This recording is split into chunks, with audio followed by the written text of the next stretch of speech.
자, 오늘 우리에게 주시는 하나님의 말씀은 마태복음 5장 21절에서 24절의 말씀입니다. 세 번역으로 하나님의 말씀을 봉독합니다. 옛 사람들에게 말하기를 살인하지 말아라. 누구든지 살인하는 사람은 재판을 받아야 할 것이다 한 것을 너희는 들었다. 그러나 나는 너희에게 말한다. 자기 형제나 자매에게 성내는 사람은 누구나 심판을 받는다. 자기 형제나 자매에게 얼간이라고 말하는 사람은 누구나 공의회에 불려갈 것이요, 또 바보라고 말하는 사람은 지옥 불 속에 던져질 것이다. 그러므로 내가 제단에 제물을 드리려고 하다가 내 형제나 자매가 내게 어떤 원한을 품고 있다는 생각이 나거든 너는 그 제물을 제단 앞에 놓아두고 먼저 가서 내 형제나 자매와 화해하여라. 그런 다음에 돌아와서 제물을 드려라. 아멘. 자, 우리 지난 시간에는 율법을 넘어서서 율법을 완성시키시는 예수님에 대해서 우리가 함께 살펴보았습니다. 이어서 오늘부터는 예수님께서 완성하시는 율법은 어떠한 것인지 예수님께서 직접 예를 들어서 설명하시는 그러한 본문을 함께 살펴보려고 합니다. 특별히 살인과 간음, 이혼, 맹세, 복수, 그리고 사랑이라는 주제에 관해서 예수님께서 생각하시는 율법의 완성이란 어떤 것인가에 대해서 살펴보려고 하는데요. 예수님께서 율법을 말씀하시면서 그 안에 하나님께서 의도하신 그러한 참된 의미를 이야기하시는 이유는 다음과 같지요. 우리가 율법들 가운데 놓인 기본 원칙을 받아들이고 그것을 우리가 날마다 부딪히는 우리의 삶 속에 적용하는 그러한 방식을 배우라는 겁니다. 하나님의 명령 가운데 단지 겉으로 드러난 문자적인 의미뿐만 아니라 하나님이 의도하신 것이 무엇인지 찾아서 그것을 우리의 삶 가운데 직접적으로 적용해 보라는 거죠. 오늘은 그 첫 번째로 살인하지 말라는 계명에 대해서 살펴볼 텐데요. 그 안에서 말씀하시는 하나님의 참된 의도가 어디에 있는지 함께 생각해 보실 수 있기를 바랍니다. 다른 사람의 생명을 상하게 하지 말라는 것은 사실 지금 우리가 살아가는 이 시대에는 너무나 당연한 이야기죠. 다른 사람의 생명을 상하지 않게 하는 것은 지금 이 시대나 예수님께서 살아가시던 시대나 예수님 이전의 시대에도 너무나 당연한 것이었습니다. 하나님께서 주신 생명을 상하게 하는 것은 당연히 하나님 앞에서 큰 죄일 수밖에 없기 때문이죠. 그렇기 때문에 사실 살인하지 말라는 계명은 제가 특별히 더 드릴 말씀이 없습니다. 예수님 당시에 종교 지도자들도 그랬던 것 같습니다. 하나님께서 주신 이 살인하지 말라는 이 율법에 담긴 참된 의미는 생각해 보지도 않고 그저 다른 사람의 생명을 빼앗지 말아야 합니다 라는 이야기만 계속해서 반복했습니다. 율법이 이미 하나님보다 더 중요해진 당시의 종교 지도자들에게 살인하지 말라는 율법은 당연히 다른 사람의 생명을 빼앗지만 않으면 된다 라는 것으로 여겨졌습니다. 율법을 지키는가 지키지 않는가만이 중요했던 당시의 종교 지도자들에게 이러한 율법에 담긴 참된 하나님의 뜻은 헤아릴 수 있는 지혜도 없었고 또 헤아리고자 하는 마음도 없었습니다. 하지만 오늘 예수님의 말씀을 살펴보면 이 살인하지 말라는 율법은 단순히 사람의 생명을 뺏는 것으로 축소된 것이 아니라는 것을 우리가 알 수가 있습니다. 우리 21절에서 22절의 말씀을 다시 한번 읽어볼까요? 옛 사람들에게 말하기를 살인하지 말아라. 누구든지 살인하는 사람은 재판을 받아야 할 것이다 한 것을 너희는 들었다. 그러나 나는 너희에게 말한다. 자기 형제나 자매에게 성내는 사람은 누구나 심판을 받는다. 자기 형제나 자매에게 얼간이라고 말하는 사람은 누구나 공의회에 불려갈 것이요, 또 바보라고 말하는 사람은 지옥 불 속에 던져질 것이다. 예수님께서는 단순히 사람의 생명을 뺏는 행위만을 말씀하신 것이 아니라는 것을 우리가 알 수가 있습니다. 단순히 살인 행위를 넘어서서 형제 자매에게 화를 내는 사람, 다른 사람의 영혼에 상처를 입히는 말을 하는 사람까지 범위를 넓히셔서 이 율법을 적용하고 계시다는 것을 우리가 알 수가 있죠. 즉, 사람의 몸을 상하게 해서 그 사람의 목숨을 빼앗는 것도 살인죄에 해당하지만, 이러한 육체적인 부분을 넘어서서 사람의 정신적인 부분을 상하게 하는 말이나 행동까지도 살인죄에 해당한다 라고 예수님께서는 가르쳐 주십니다. 그리고 이러한 죄 중에는 다른 사람들을 분노하게 하는 그러한 말이나 행동들도 포함되는 것을 알 수가 있죠.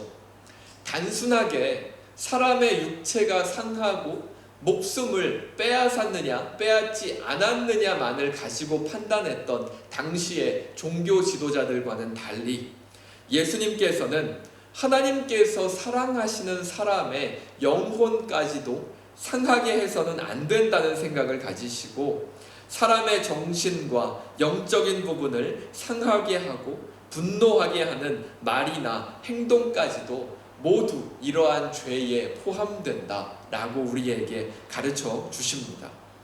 그리고 이러한 예수님의 율법은 결코 정죄하는 것에서 끝나지가 않습니다. 이것이 바로 종교 지도자들과 예수님이 가지신 가장 큰 차이라고 할 수 있겠죠. 종교 지도자들은 어떻습니까?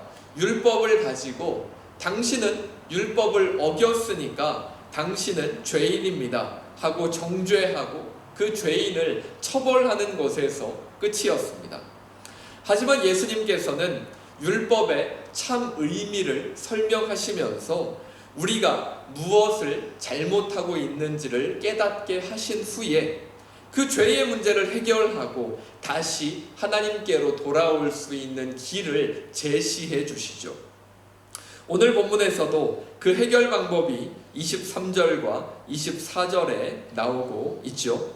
23절과 24절 말씀 다시 한번 보겠습니다. 그러므로 내가 제단에 제물을 드리려고 하다가 내 형제나 자매가 내게 어떤 원한을 품고 있다는 생각이 나거든 너는 그 제물을 제단 앞에 놓아두고 먼저 가서 내 형제나 자매와 화해하여라. 그런 다음에 돌아와서 제물을 드려라. 예수님께서 제시하시는 죄의 문제를 해결할 수 있는 방법은 어디에 있습니까? 바로 회개와 화해입니다. 자기의 죄를 깨달았다면 먼저 그 죄를 하나님 앞에 가지고 나와서 하나님 앞에 고백하면서 회개하고, 그리고 더 나아가서 자신의 잘못에 얽혀있는 사람을 찾아가서 진심 어린 사과와 함께 화해하는 것이 예수님께서 말씀해 주신 해결 방법이죠.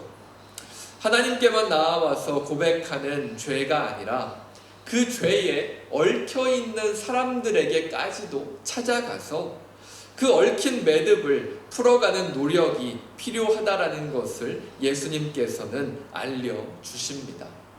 단순하게 하나님 앞에 나와서 우리가 이러이러한 죄를 지었습니다 라고 고백하는 것에서 끝난다면 사실은 종교 지도자들이 그 죄를 가지고 정죄하고 벌을 주는 것에서 끝났던 것과 다를 것이 없게 되는 것이죠. 하지만 예수님의 마음을 이해할 수 있는 사람이라면, 이 율법 가운데 담긴 참된 하나님의 뜻을 이해할 수 있는 사람이라면 하나님께 나아와서 죄에 대한 고백에서 끝나는 것이 아니다. 정말 내가 하나님 앞에 죄를 고백했기 때문에 나의 모든 죄가 다 끝났고 용서받았다 라고 정말 편한 마음으로 돌아가는 그러한 모습이 아니라, 하나님께 죄를 고백하고 하나님 앞에서 죄의 용서를 받았다는 그러한 믿음과 확신이 있다면, 그 나의 잘못에 얽혀있는 나의 주변까지도 함께 찾아가서 그 얽혀있는 것들을 함께 풀어나가는 노력까지도 해야 한다라고 예수님께서는 가르쳐 주시는 겁니다. 하지만 지금 시대의 그리스도인들을 보면 어떠한 모습들이 더 많습니까? 하나님 앞에 나아와서 죄를 고백하고 용서를 구하는 모습들은 참 쉽게, 참 많이 찾아볼 수 있습니다. 하지만 더 나아가서 자신의 그러한 잘못과 얽혀있는 그러한 사람들과 나의 주변을 향해 그 장소를 찾아가고 또 화해를 구하는 그러한 모습은 사실은 찾아보기 어려운 것 같습니다. 배우 전도연 씨가 주연을 했던 이창동 감독의 영화 밀양이라는 영화를 혹시 본 적이 있으신가요? 꽤 유명한 영화여서 아마 보신 분도 계실 것 같은데요. 내용을 간단히 이야기해보면, 남편을 잃고 아들과 함께 삶을 살아가던 한 여인이 그 아들마저도 유괴범에게 유괴를 당해서 그 아들이 살해당하는 그런 끔찍한 일을 겪게 됩니다. 또한 그 유괴범이 그 아들과 아주 가까이에 있었던 사람이었기 때문에 더 충격이 큰 그러한 사건이었죠. 그러한 충격적인 현실을 받아들이지 못하고 방황하던 중에 교회 집회에 참석해서 신앙을 가지게 된 이 여인은 신앙으로도 완전히 해결하지 못하던 자신의 상황에서 자신의 삶에 어떠한 돌파구를 마련하기 위해서 아들을 죽인 유괴범을 용서하기로 마음을 먹습니다. 하나님의 사랑을 깨닫고 자신도 죄를 용서받은 그러한 죄인임을 고백하면서 자신의 아들을 죽인 유괴범을 하나님의 사랑으로 용서하고자 하죠. 하지만 유괴범을 용서하기 위해서 찾아간 교도소 면회실에서 그녀는 유괴범으로부터 자신도 하나님을 믿고 있고 자신은 하나님으로부터 이미 용서를 받아서 이 교도소 안에서 참회하면서 정말 평안한 마음을 가지고 이 안에서 살고 있다라는 그러한 이야기를 듣게 됩니다. 그리고 이 이야기를 들은 그녀는 내가 아직 용서하지 않았는데 자기가 먼저 하나님 앞에 나아가서 용서를 받았다고 고백하는 그러한 유괴범의 말을 기억하고 그 모습을 보면서 유괴범을 찾아가기 전보다 더 큰 충격을 받고 결국에는 정신질환까지 앓게 되는 그러한 내용을 담고 있죠. 우리 이 장면을 우리 영화 클립으로 우리 잠깐 볼까요?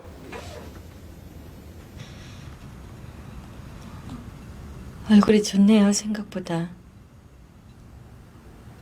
죄송합니다. 아니에요, 건강해야죠. 아무리 큰 죄를 지은 죄인이라도 하나님은 건강을 주시잖아요.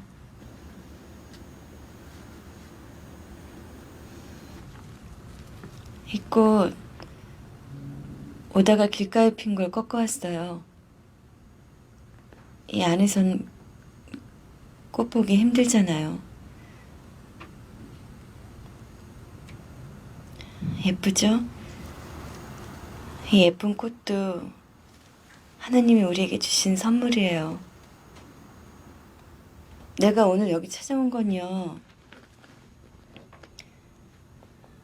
하나님의 은혜와 사랑을 전해주러 왔어요. 나도 전에는 몰랐어요. 하나님이 계시다는 것도 절대 안 믿었어요. 내 눈에 안 보이니까 안 믿었죠. 그런데 우리 준이 때문에 하나님의 사랑을 알고 비로소 마음의 평화를 얻고 새 생명을 얻었어요. 그분의 사랑과 은혜를 느낄 수 있다는 게 얼마나 감사하고 행복한지 몰라요. 그래서 내가 여기까지 찾아온 거예요. 그분의 사랑을 전하기 위해서요. 고맙습니다. 정말 고맙습니다. 준이 어머니한테 우리 하나님 아버지 이야기를 듣게 되니 참말로 감사합니다. 저도 믿음을 가지게 되었거든요. 요 교도소에 들어온 뒤로 하나님을 가슴에 받아들이게 됐습니다. 하나님이 이 죄 많은 인간한테 찾아와 주신 거지. 그래요? 하나님을 알게 됐다니 다행이네요. 예, 얼마나 감사한 일입니까? 하나님이 이 죄 많은 놈한테 손 내밀어 주시고 그 앞에 엎드리가 지은 죄를 회개하도록 하고 제 죄를 용서해 주셨습니다.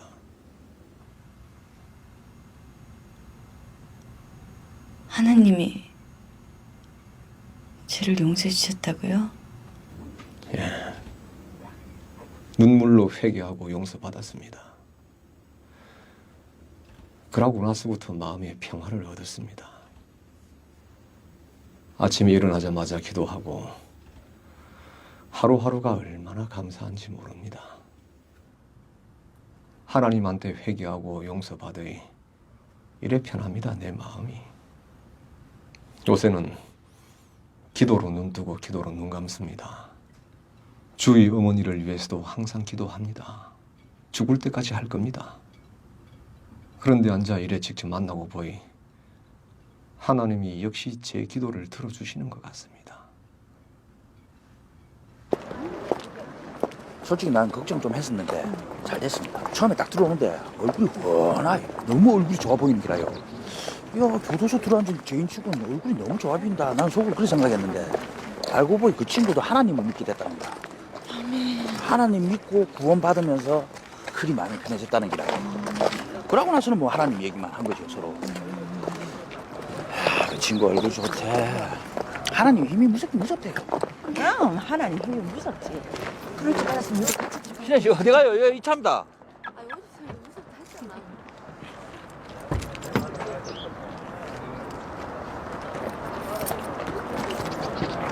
이신혜 씨, 뭐하노? 우리 먼저 간다.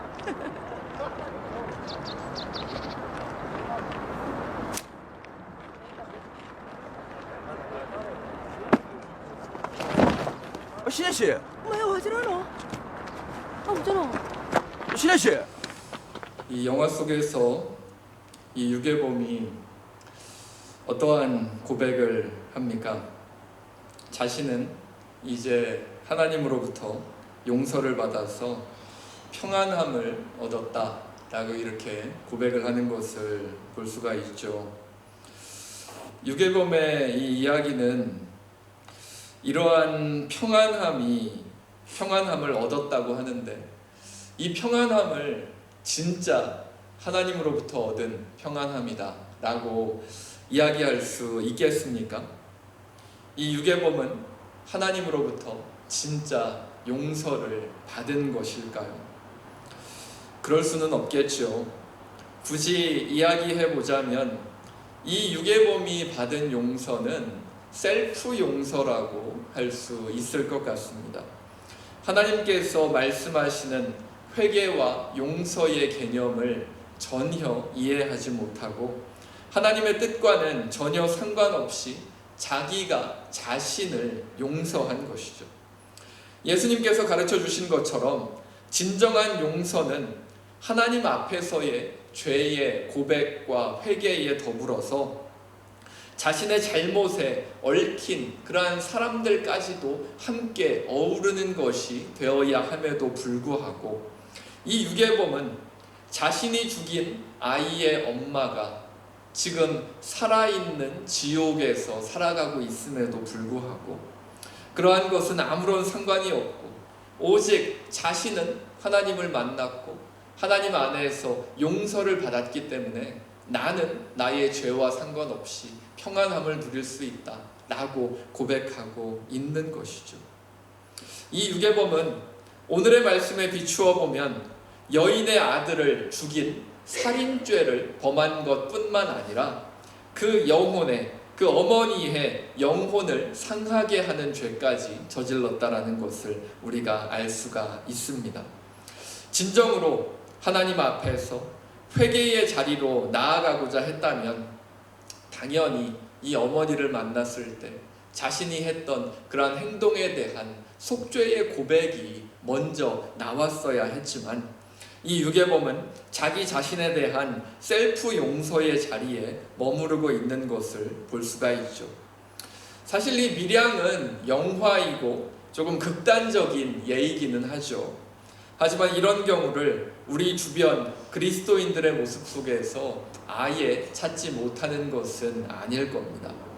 그렇기에 지금 이 시대를 살아가는 우리 그리스도인들도 혹시 하나님 앞에서의 회개 고백으로 셀프 용서의 자리에 머무르고 있지는 않은지 우리는 늘 돌아보아야 하죠.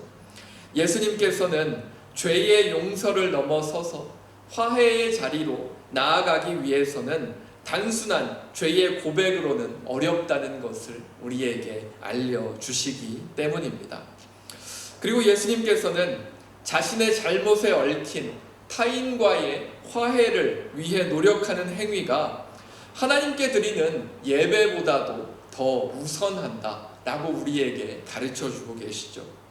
예수님께서 그리스도인들에게 기대하시는 것은 명확한 율법을 가지고 그 율법을 문자적으로 해석하면서 율법에 이렇게 나와 있으니까 당신은 이러한 잘못을 저질렀습니다, 이렇게 정죄하고 판단하는 그러한 것이 아니라 정죄를 넘어서서 화해의 자리로 나아가는 것을 우리 주님께서 원하시기 때문입니다. 그래서 예수님께서는 화해까지 이르지 못했다면 차라리 예배 시간에 아예 늦거나 아니면 아예 예배에 참석하지 않아도 괜찮으니까 먼저 가서 화해를 위해 노력하라고 우리에게 권면하는 것이죠. 하지만 지금 시대의 많은 그리스도인들의 모습을 보면 어떻죠? 먼저 가서 화해를 위해 노력하기보다는 그래도 예배의 자리에 나아오는 것을 더 우선하는 모습이 많은 것을 우리가 쉽게 발견할 수 있을 겁니다. 말씀을 정리해 볼까요? 하나님께서 사람들 간에 율법을 주시면서 우리에게 바라시는 것이 무엇이겠습니까? 단순히 살인을 저지르지 말라는 걸까요? 살인을 넘어서서 서로의 영혼을 상처받는 그러한 말이나 행동까지도 하나님께서는 우리가 하지 말 것을 우리에게 가르쳐 주십니다. 그리고 단순히 살인이나 서로를 상처 입게 하는 것을 넘어서서 화해의 자리로 나아가는 것이 그리스도인들에게 어울리는 삶이다 라고 우리에게 가르쳐 주시죠. 지금 이 시대를 살펴보면 서로 화해하고 용서하는 모습을 찾아보기가 참 어려운 그러한 시대를 우리가 살아갑니다. 하나님 앞에서 혼자 고백하고 혼자 용서받았다고 하는 셀프 용서의 모습도 많이 나타납니다. 하지만 하나님께서 원하시는 율법은, 예수 그리스도께서 우리에게 가르쳐 주시는 율법은 겨우 그 정도에 머무르는 율법이 아닐 것입니다. 살인하지 말라는 것이 단순히 다른 사람의 몸이나 목숨을 빼앗아서 다른 사람을 상하게 하는 것을 넘어서서 그 사람의 영혼을 상하게 하는 말이나 그 사람을 분노하게 하는 말, 행동까지도 포함된다는 것을 우리가 생각할 수 있다면 우리는 그 율법 너머에 담겨있는 하나님의 마음을 깨달을 수 있게 될 겁니다. 그리고 율법의 참된 의미를 깨닫게 된 사람은 하나님 앞에 나아와서 죄의 고백이 죄의 고백을 하는 것이 너무나 중요하다라는 것을 깨달음과 동시에 또한 나의 삶의 자리로 돌아가서 나의 잘못에 얽혀있는 그러한 장소들로 나아가서 화해를 위해 노력하는 것에도 하나님의 마음이 담겨 있다라는 것을 깨닫고 또 그렇게 행동할 수 있게 되겠죠. 물론 이미 끊어져 버린 그러한 관계들까지 억지로 찾아가서 이렇게까지 할 필요는 없겠죠. 하지만 우리가 앞으로 살아가야 할 날들에 또한 우리가 속한 공동체 안에서 하나님께서 주시는 이러한 율법의 참된 의미를 우리가 깨달아가면서 살아갈 수 있다면 우리는 어떠한 갈등이나 어려움의 상황 속에서도 서로를 이해하고 배려하면서 화해의 자리로 나아갈 수 있게 될 것입니다. 세상에서도 받기 어려운 이해와 배려가 존재하는 곳이 바로 하나님의 나라가 아니겠습니까? 그리고 그 하나님의 나라를 맛볼 수 있는 곳은 다른 어느 곳보다도 바로 이 교회가 되어야 하겠지요. 오늘 살인하지 말라는 율법에 담긴 하나님의 마음을 나누어 주시는 그러한 예수님의 말씀 속에 나의 삶 속에서 나는 어떻게 하나님의 나라를 넓혀가고 또 그 안에서 화해를 향해서 나아갈 수 있을까? 또 다시 한번 나의 신앙의 모습을 돌아보고 또 예수 그리스도 안에서 나의 마음을 돌아보실 수 있기를 간절히 바랍니다. 하나님과의 화해에서 끝나는 것이 아니라 우리 주변에까지 우리의 책임이 주어진다라는 것을 기억하시면서 우리의 삶의 자리로 다시 돌아가실 수 있기를 바랍니다. 정말 우리가 율법을 생각하고 하나님께서 우리에게 주신 것을 생각할 때 단순히 그것을 지키느냐 지키지 않느냐 그 단계에 머무르기만 한다면 율법을 가지고 사람들을 판단하고 정죄하기만 했던 종교 지도자들의 모습과 다를 것이 없어지는 것입니다. 하지만 우리가 그러한 판단과 정죄의 단계를 넘어서서 그 율법 안에 담겨있는 하나님의 마음을 생각해보고 그 율법을 해석하시고 그 율법의 완성을 이야기하시는 예수 그리스도의 가르침을 우리가 다시 마음에 새길 수 있다면 우리는 그 율법을 넘어서서 그 율법을 가지고 행하는 판단과 정죄를 넘어서서 우리의 삶의 자리에 화해를 이루고 또한 우리의 삶의 자리에서 하나님의 나라를 넓혀가는 그러한 귀한 은혜를 누리며 살아갈 수 있게 될 것입니다. 주님의 마음을 생각하면서 나의 삶의 자리에 계속해서 하나님의 나라를 넓혀 나가실 수 있는 우리 모든 성도분들 되실 수 있기를 간절히 바랍니다. 우리 말씀을 기억하면서 우리 함께 기도하겠습니다. 사랑의 하나님, 오늘도 귀한 주일에 말씀을 통해서 하나님 앞에 선 우리의 모습을 다시 한번 돌아보게 하시니 감사합니다. 문자적인 율법 해석으로 율법을 지키는가 지키지 않는가에만 신경 쓰고 그 율법으로 사람을 판단하고 정죄하던 종교 지도자들과 같은 삶이 아니라 그 율법 안에 담긴 하나님의 마음을 생각하며 율법을 넘어서서 화해의 자리로 나아갈 수 있는 우리 모두 되게 하여 주시옵소서. 주변 사람들의 영혼을 상하게 하는 말이나 행동까지도 그 사람을 죽이는 죄와 같다는 것을 깨닫고 사람을 살리는 주님의 마음으로 우리의 삶의 자리로 나아갈 수 있게 하여 주시옵소서. 특별히 두렵고 떨리는 마음으로 우리의 힘으로 어찌할 수 없는 몸의 아픔과 마음의 고통, 여러 기도의 제목들을 가지고 하나님께로 나아가는 성도들을 기억하여 주시고 올 한 해 하나님 안에서 그 모든 아픔과 고통이 하루하루 회복되어 가고 그 모든 기도의 제목들이 우리가 뜻하는 대로 이루어지는 것이 아니라 하나님께서 보시기에 가장 선한 길로 가장 옳은 방법으로 응답되는 그러한 귀한 은혜를 허락하여 주시옵소서.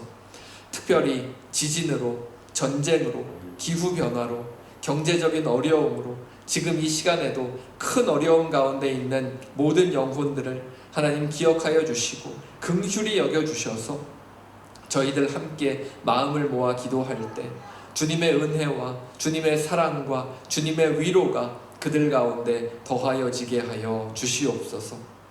하나님께서 우리 모두와 늘 함께하여 주심을 믿으며 이 모든 것 우리 주 예수 그리스도의 이름으로 기도합니다. 아멘. 이제는 우리 주 예수 그리스도의 은혜와 하나님의 사랑과 성령님의 사귐과 인도하심이 정죄하고 판단하는 율법이 아니라 사람의 영혼을 살리는 주님의 마음을 가지고 교회와 가정 그리고 이 세상으로 다시 나아가는 모든 성도들과 자녀들 그 삶의 자리 가운데 지금으로부터 영원토록 함께 하시기를 간절히 축원하옵나이다. 아멘.